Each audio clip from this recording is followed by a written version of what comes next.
everyone, good morning. Today is Thursday.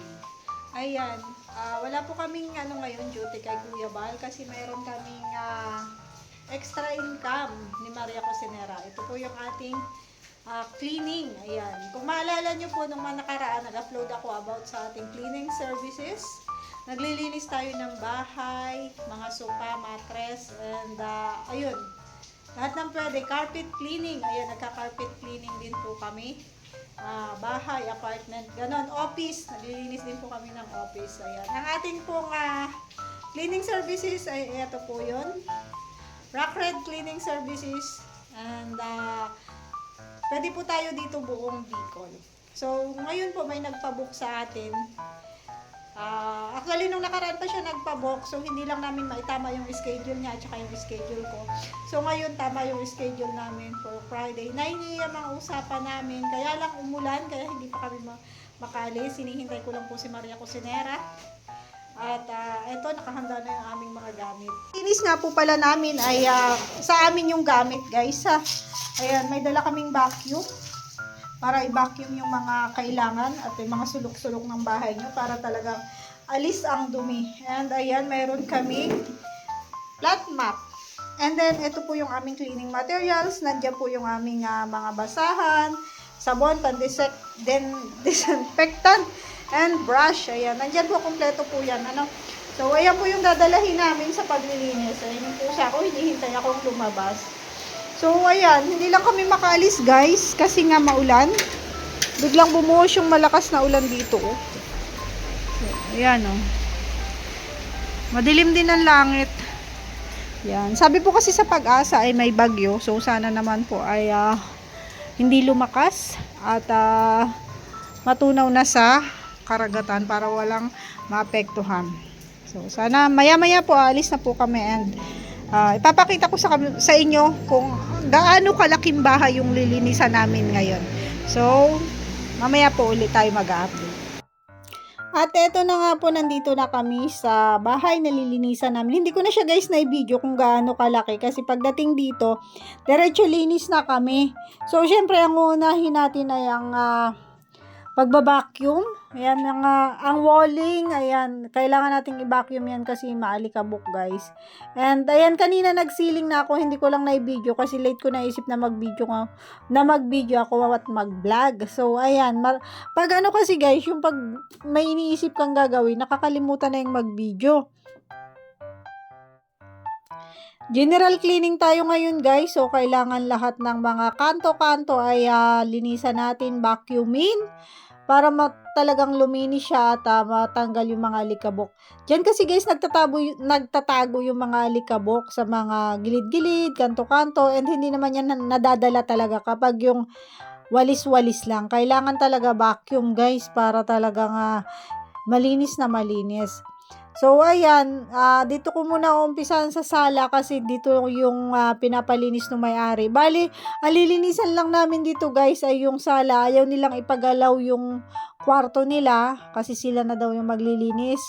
Tapos, itong sala, ayan, sala. And then, itong mga bintana, guys, yan, lilinisan din namin yan. Yun yung mahirap dito lang sa mga bintana, guys. Kailangan talaga, may ladder ka para maabot hanggang sa itaas.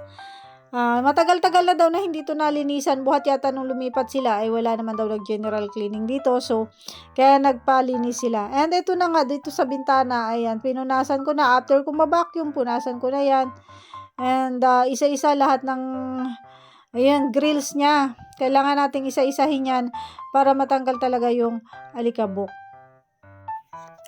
Matagal-tagal din, guys, na ganito yung trabaho ko sa Makati. Bago ako pumunta dito sa Daite, ito yung trabaho ko sa Makati. On-call cleaner ako sa mga kondo. Ang pagkakaiba nga lang is sa mga kondo.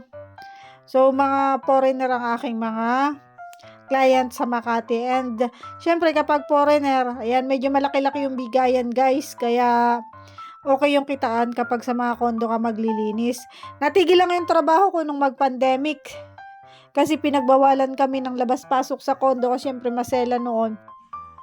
Ayan, sa mga live ko na ikuwento ko na rin guys na nung pandemic is nagtrabaho naman ako bilang kitchen helper sa isang Chinese restaurant. Chinese kitchen, hindi siya restaurant kasi nagdi-deliver lang kami ng mga pagkain sa mga kondo kasi nga bawal silang lumabas. So, didelibera lang sila ng pagkain sa mga kondo. Ay, bago nga pala ako nagsarili na magkaroon ng cleaning services, guys, is nag-training muna ako sa isang cleaning agency.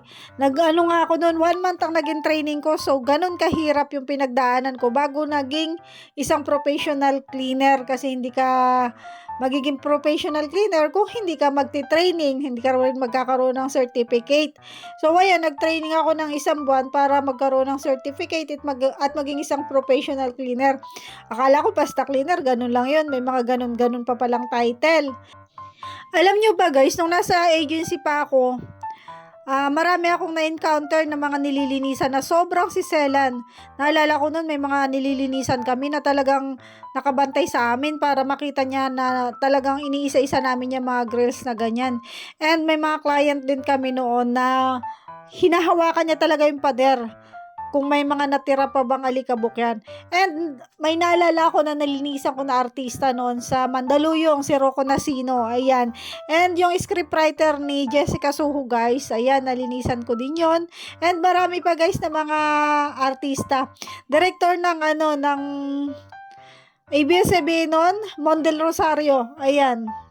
Yan, nalinisan din po namin yon and mga shampooing. Ang pinakamahirap guys na naranasan ko sa pagtitraining ko noon bago naging cleaner ay yung pagsishampoo ng mga bed and sopa. Ayan, mahirap yan guys pero mas madali lang yung kita dyan. Mas malaki ang bayad kapag yung mga shampooing and mattress cleaning and yung mga carpet cleaning.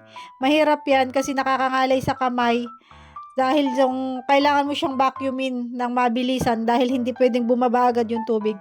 So, ayan. Sa mga susunod na araw, sana po may mga magpabook sa atin ng mga ganun para may pakita ko rin sa inyo kung paano namin ginagawa yung pagsishampoo.